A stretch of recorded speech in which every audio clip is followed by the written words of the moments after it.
So someone said to me, Dave, do you do those YouTube channels to make extra money? How I sniggered.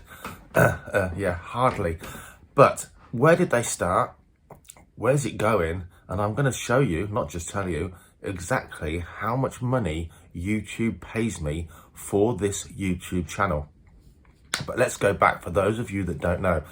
I started a YouTube channel with my daughter. Yeah, she did the YouTube channel, but we did it together.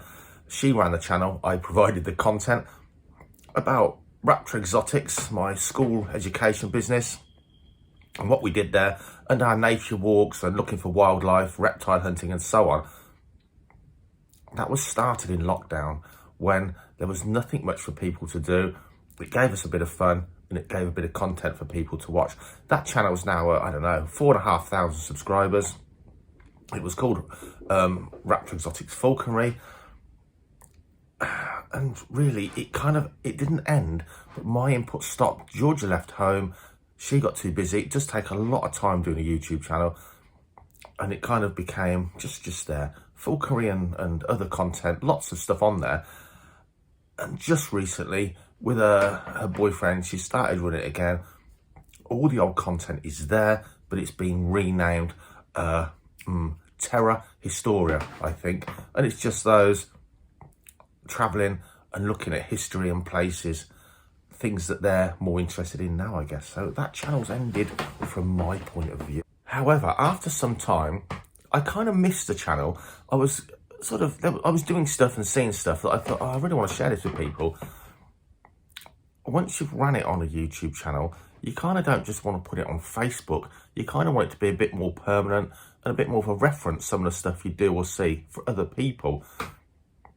So with much painstakingness, I learnt as an old man how to do the editing and so on and so forth, and started up this channel. But it was once upon a time called Dave Sharp Nature Boy, and on that channel was my three main genre: nature, reptile keeping, falconry. But very, very quickly the falconry side took off faster than the other two sides. So Dave Sharp Nature Boy really was predominantly getting the hits and the views for the falconry content. YouTube doesn't like channels with various ethoses. So after some sort of, not pressure, but advice from friends saying, Dave, you need to just split your channel up, mate. You need to split it up, have a falconry channel for the falconry, do your snake stuff somewhere else. If you want to do your nature vlogs, have a channel for that. YouTube, it's nothing personal to each content creator, but its algorithm sees that, oh, there's falconers watching this, so we'll push the content to falconers. So I upload a snake video and it pushes the content of this channel to, not to snake keepers, but to falconers who watch the channel. They've got no interest in it at all because they're into falconry, not snake keeping. Those videos don't go anywhere, really. So, yes, we've split it up. We've now got Dave Sharp Nature Boy. The original name of this channel has gone on to a new channel. That's all my vlogging stuff. That's all my nature. What I get up to in my falconry businesses and my animal businesses and snake breeding and so on. Dave Sharp Nature Boy's still there to encourage people to go outside, and for those that like seeing wild reptiles and the countryside and so on and so forth. And this channel, the original channel, rebranded Falconry, but now the only upload is Falconry. The content from vlogs is still on here. The reptile content, much of it is gradually being shipped over to the Snakes Plus channel. So there'll be less and less actual content on here of snakes. Not because I'm not making it, not just because I'm not making it, but because also I'm moving it off. So where are we? So here's some background for those of you that don't know. To get a channel even really recognized on YouTube and monetized, so YouTube put adverts on channels from the off. Those adverts, even when you create a new channel, you have no say in it. YouTube just uses your channel to put adverts and they reap all the rewards from the advertisers. But if you can get 4,000 watch hours, I think within 12 months or within a 12-month period, so that's people have watched over that period of a year, let's say, 4,000 hours of your content, and you've got a minimum of 1,000 subscribers, then it will monetize your channel. All that means is those adverts, you get a micro percentage of the cut, the finances that those advertisers have spent advertising on your channel. And yet YouTube have had all that content, they've had all that revenue for themselves, unless you get monetized, unless you hit their criteria. So if you want to build a channel up, you've got to hit those criteria to monetize it. But of course, really, it also means you've got to hit that criteria before YouTube really take it seriously and promote your videos more and share your videos more, promote your content more across their home pages. For instance, when you put on YouTube, there's a variety of videos for you to watch based on what YouTube thinks you want to watch. But it's not going to put up a video for some nondescript nobody in favor of a bigger channel that's well known. It's going to show you that content because it's getting more views straight away. It's like a self-fulfilling prophecy. The better your channel does and the better each video does, the more YouTube shares that video in your channel, and so on and so forth. So we hit that content after about a year, just about a year. We were there. Thanks to you guys. The channel with the 3 genres was there.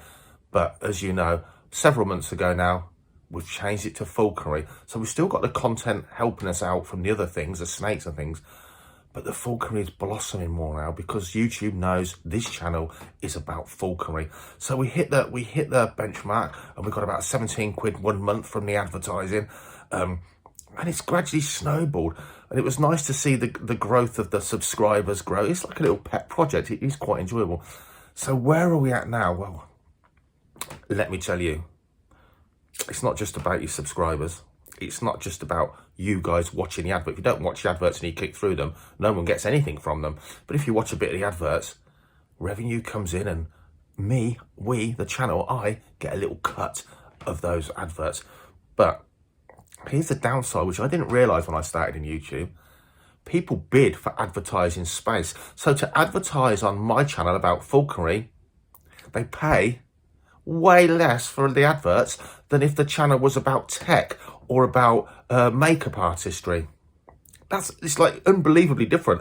So the price per advert here is really tiny compared to the price per advert if I was showing you how to do makeup. Obviously, it wouldn't work if I was showing you how to do makeup, but you get the idea. So it's not just about getting the adverts on there and you watching them. It's still sort of bidded on. Falconry isn't watched by the masses. Makeup and tech is. Therefore, an advertiser is going to want to pay more to get on the mainstream channels that more people are watching. It makes sense. Not helpful. So here we are.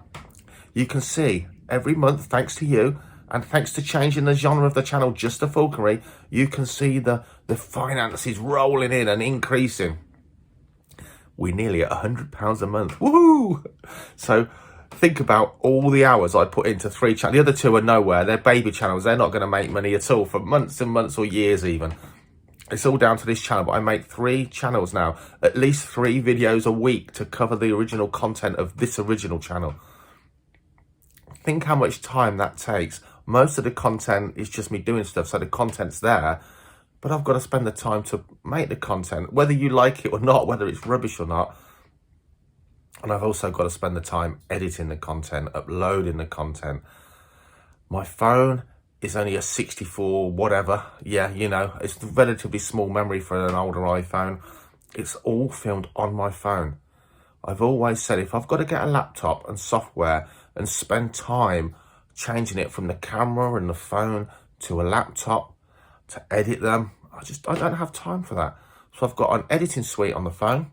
It's all filmed on the iPhone. It's all edited on the iPhone. It's all uploaded on the iPhone. You're with me wherever I go.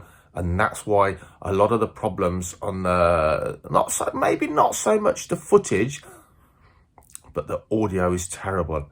The slightest breeze increases the wind noise on the thing. I've tried all kinds of things, but my phone has got so old, it won't accept a plug-in Bluetooth device that Bluetooths over to a fur-covered lapel mic.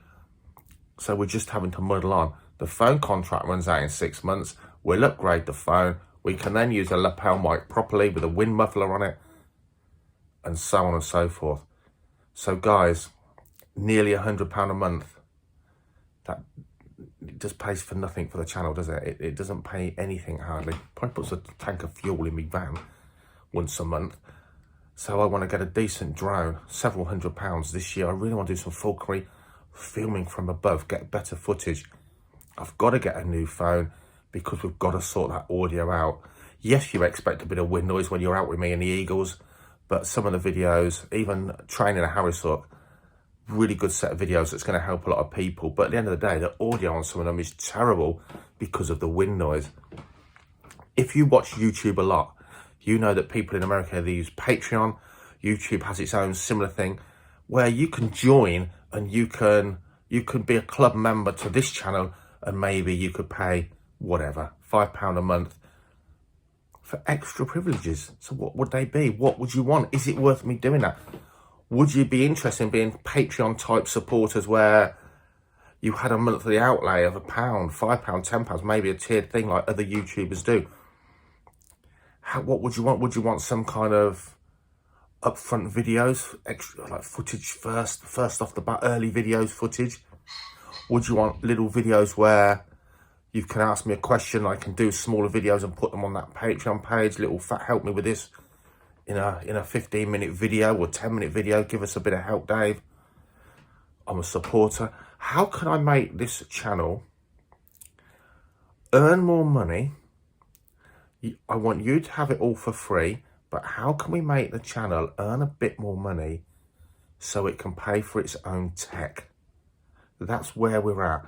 I can't improve the channel further until I improve my tech.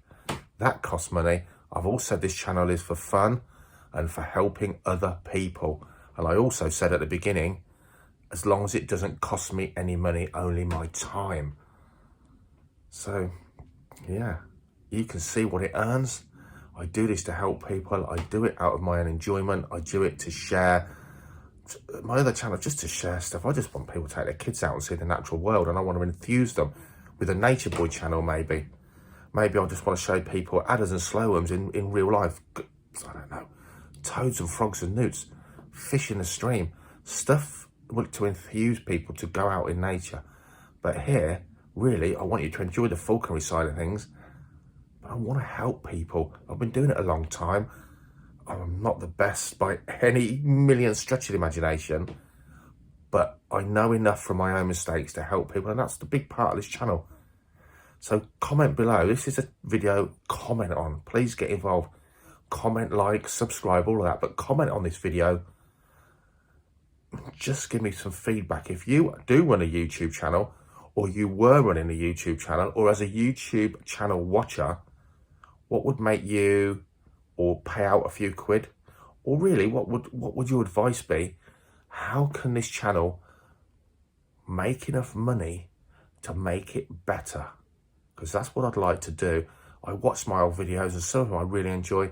Some of them I just think, oh my God, that wind noise did not sound like that on the editing suite, but on my telly, it's almost unwatchable. Help me out, and you can help me out by giving me your feedback. Let me know.